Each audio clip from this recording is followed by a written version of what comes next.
the encounter with nopal con carnita, chile colorado. And it's nopal cactus, the virgin, the freshly grown version of the nopal.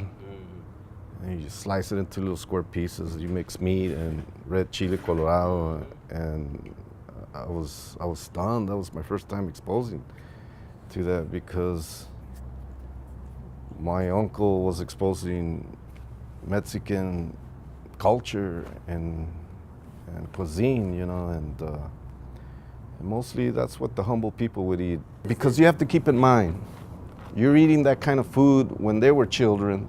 They were eating that because they were poor. And then you're used to the systemic system where you're eating French fries, hamburger, the popular pop culture. And then your uncle educates you, no, mijito, you gotta try this. So you see the experience there. It's beautiful though. And I go, wow, what is this? So you learn. But over there at the Barrio Anita, we used to get together and I used to make tacos, frijoles and rice. And they didn't buy a six-pack of beer. They used to bring barril de cerveza. There was always the smell of fresh tortillas when they could afford a little queso. You know, always had little botanita. Were they maize or de harina? Harina.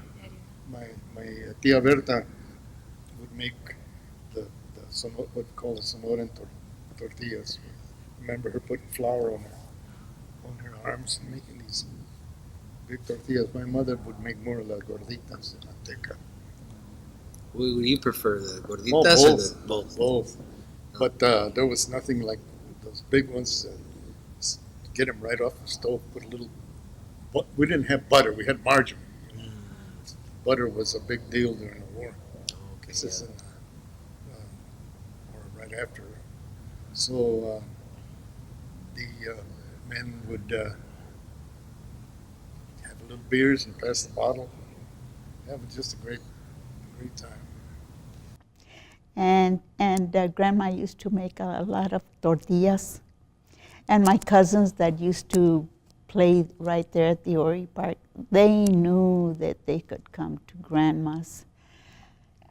And she would have some frijolitos and tortillas and a big olla of water. Was nice cold water. I love my grandma. So she'd make the batter with the flour and everything else, and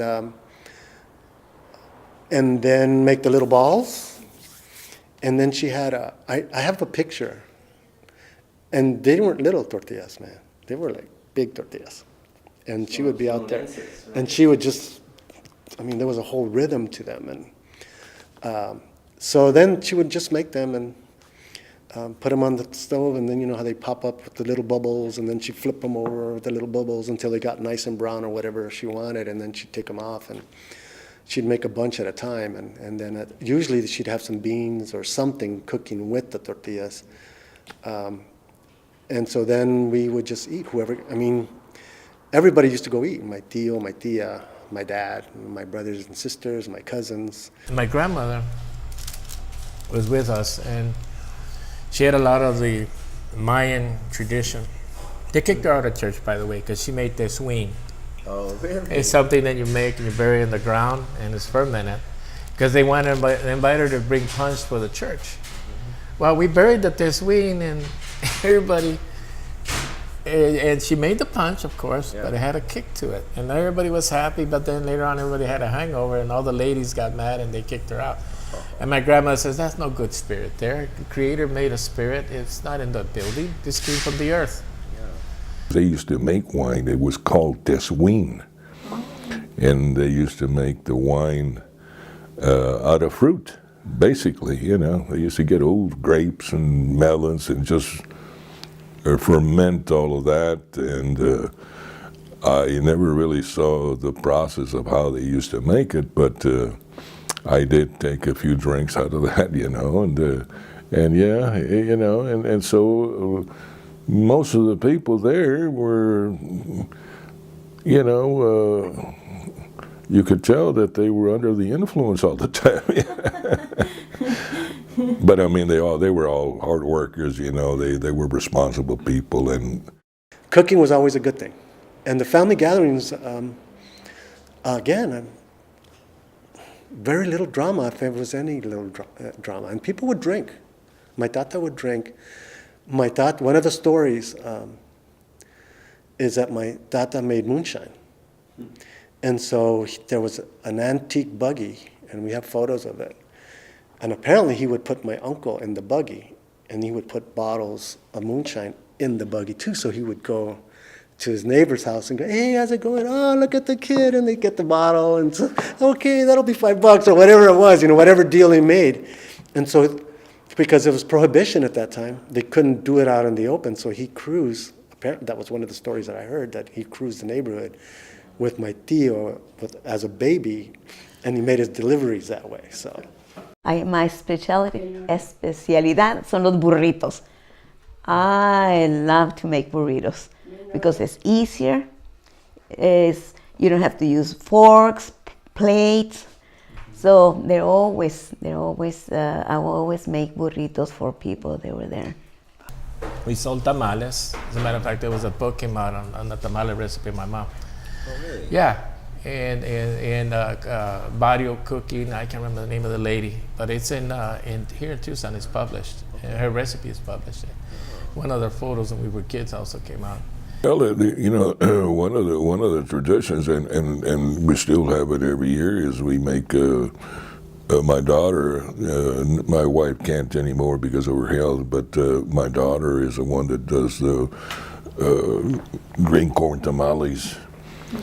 Yeah, green corn tamales, and my dad started that tradition that you're going to have green corn tamales, you got to have short ribs, grilled short ribs, and that's a combination. We still go at it, and then pozole. And because of the fact that my mom always had all these people over at the house, she used to make little cheese tortillas, corn tortillas with cheese, and they used to make what they called atol. It's a drink made out of I guess flour and stuff like that, but. And every now and then, we don't make it anymore, but my mom, when she was here, she used to make it.